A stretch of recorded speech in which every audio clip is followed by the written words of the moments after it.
ساکینە جانسز گیانی گەلێک و زامی گەلێک، ژنێکی قەدباریکی پرجلول، تەژێ و لێوان لێو لە ئیرادەیەکی بەرز و قوڵ، ڕوحی پڕ لە ئارامی و دەنگی پڕ لە ئازادی، سیمای پڕ لە ماندوویەتی و گەروی پڕ لە دژایەتی نادادی، خەباتگێڕ و سەرکردە و قارەمانی مەزنی کوردان، هاوفکر و هاوڕێبازی سەرکردەی کورد عەبدوڵڵا ئۆجەلان. ساکینە جانسز سکوونەتی گەلێک کە دواتر بوو بەزام.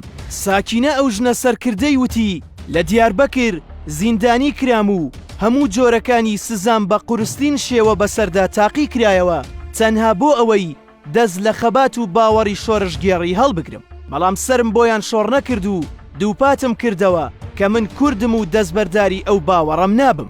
ساڵی 1958 لە دەرسیمی باکووری کوردستان ساکینە جانسز لەدایک بووە، بەهۆی ستەمی دەوڵەتی تورک بەرامبەر بە کورد، وەک یاساکەی میشێل فۆکۆ کە دەڵێت لە هەر شوێنێک هێز هەبێت بەرەنگاری هەیە. بە هەمان شێوە ئەو هێزەی دەوڵەتی تورک بووە هۆی ئەوەی لە سەرەتاوە ساکینە ڕۆحی بەرەنگاری هەبێت و باوەڕی بە خەبات و بەرپەرجدانەوە هەبێت، ئەوکات ئەو مۆدێلە لە توندوتیژی لە دەوڵەتی تورک ڕەت بکاتەوە کە هەموو مافە سەرەتاییەکانی لە کورد سندووە و نکوڵیان لێ دەکات.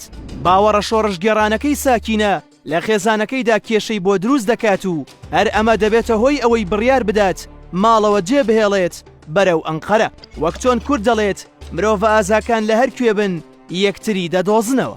بە هەمان شێوە ساکینە لەوێ قوتبێکی گەورەی خەبات دەدۆزێتەوە و چاوی دەکەوێت بە عەبدوڵڵا ئۆجەلان کە لەو کاتەدا سەرپەرشتی ڕێکخراوێکی چەپی خوێندکارانی دەکرد. سەرەتای یەکتر ناسینیشیان لەوێوە دەستی پێکرد. ساڵی 1970 بەپێی هەندێک سەرچاوەی تر ساڵی 1970 ساکینە جانسز لەلایەن دەوڵەتی تورکیاوە دەستگیر دەکرێت، بەڵام ئەم گیرانە بۆ ساکینە نەک ئیرادەی ناشکێنێ، بەڵکو دەیکا بە ژنێکی پۆڵاین و بەرامبەر ئەو هەموو سزایە دەوەستێت کە بەرامبەری ئەنجام دەدرێت، نەک هەردان بە هیچ شتێکدا نانێ و ناوی هیچ هەڤاڵێک نادرکێنێت لە پێناو ئازادکردنی خۆی، بەڵکو سەرباری ئەو بەرگەگرتنەی سەرپەرشتی تەواوی ناڕەزایەتیەکانی زیندان دەکات. ساکینە دوای 10 ساڵ لە زیندانی ئازاد دەبێت، دواتر پەیوەندی دەکاتەوە بە ڕیزەکانی پارتی کرێکارانی کوردستان کە خۆی یەکێک بووە لە پایە سەرەکیەکانی ئەو پارتە و دەستەی دامەزرێنەری بووە و هاوشانی ئۆجەلان بووە. دواتر ساکینە ڕوو دەکاتە دەرەوەی وڵات، گەرچی هەندێک سەرچاوە باز لەوە دەکەن کە ناکۆکی لەسەر هەندێک پرس هۆکاری ڕۆشنەکەی بووە، بەڵام مانەوەی بەو هێزە باڵایە و کارکردنی لە فەڕەنسا بۆ دەستەبەرکردنی سەرچاوەی دارایی و مرۆیی بۆ پەکەکە ئەو گومانە ناهێڵێت. بەپێی سەرچاوەکانی دەستگای میتی تورکی ساکینە شادەماری ئابووری پەکەکە بووە لە وڵاتی فەڕەنسا و هەر لە سەرەتاوە چاویان لەسەری بووە. ساکینە جانسز ساڵی 1998 مافی پەنابەری سیاسی لە فەڕەنسا بەدەست دەهێنێت.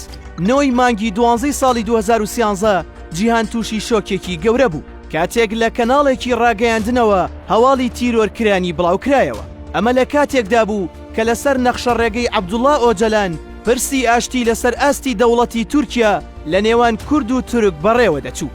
ساکینە جانسز ناسراو بە هەڤاڵ سارا هاوڕێ لەگەڵ 2 هەڤاڵی تری بەناوەکانی فیدان دۆغان و لەیلا شایلەمەس لە پلانگیێڕیەکدا لە فەڕەنسای لانکەی دیموکراسی و لە هەناوی ئەوروپادا تیرۆر کرا. ئەگەر لە پاریس ئەژیام لە هەر کۆڵانێک نەمامێکم دەسووتاند، لە هەر شەقامێک جامی ماشێنێکم دەشکاند، بە بۆیی هەمەڵشنی سوور جامخانەی هەموو مارکێتەکانم ئەنووسی و فڵچەکەی سلڤادۆر دالی مەهێنا و خان و بەخانووی ئەو شارم لە سوور هەڵەکێشا و دار و بەردی شانزلیەم وەک بەردێکی خوێناوی سەر لووتکەی قەندیل دوای شەهیدبوونی هەر گەریلایە دەنەخشاند.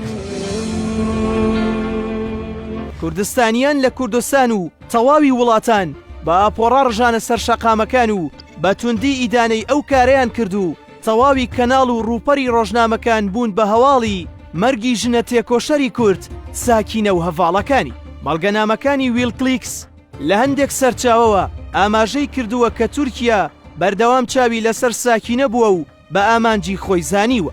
ماڵپەڕی زەگاردیان ئەم ڕووداوەی بە شۆک ناوزەند کردووە. کەناڵەکانی ناوخۆی فەڕەنساش ئەم ڕووداوەیان بە ڕووداوێکی ئابڕووبەر بۆ فەڕەنسا ناوبێت. ماڵپەڕی RFI فەڕەنسی ڕایگەیاند دەستگای هەواڵگری تورک کەسێکیان بە ناوی عومەر گونەی ناردووە بۆ تیرۆرکردنی. پەکەکە لە سەرزاری ئەندامانی باڵایەوە لە کۆنسەی بەڕێوەبەرایەتی ڕایان گەیاند.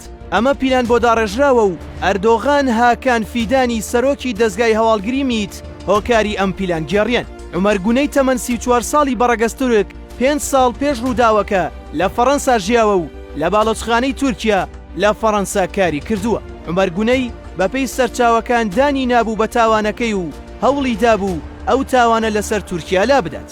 بەڵام دادگا لەو کاتێک کە دەیویست کاری خۆی بکات لە پڕ بە هەواڵێک شۆکێکی تری گەورە دروست کرا. کاتێک دادگای ئەو وڵاتە لە 21 مانگی 1 ساڵی 2017 مردنی عومەر گونەی بە نەخۆشی ڕاگەیاند.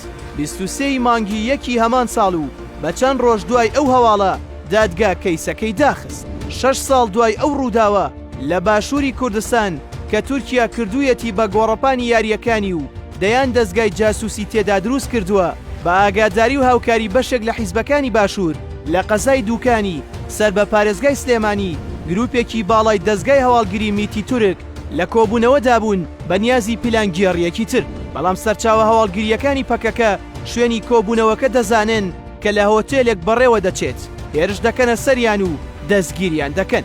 دوای ماوەیەک کەناڵەکانی سەر بە پەکەکە دانپێدانانی بەشێک لەو گروپانەیان بڵاو کردەوە کە لە باسی تیرۆرکردنی ساکینە و هەڤاڵەکانیاندا دەڵێن ئەم پیلانە لەسەر ئاستی دەوڵەتی تورکیا بەڕێوە چووە و ئەندامانی باڵای میت و حکومەت بەشدار بوون تێیدا.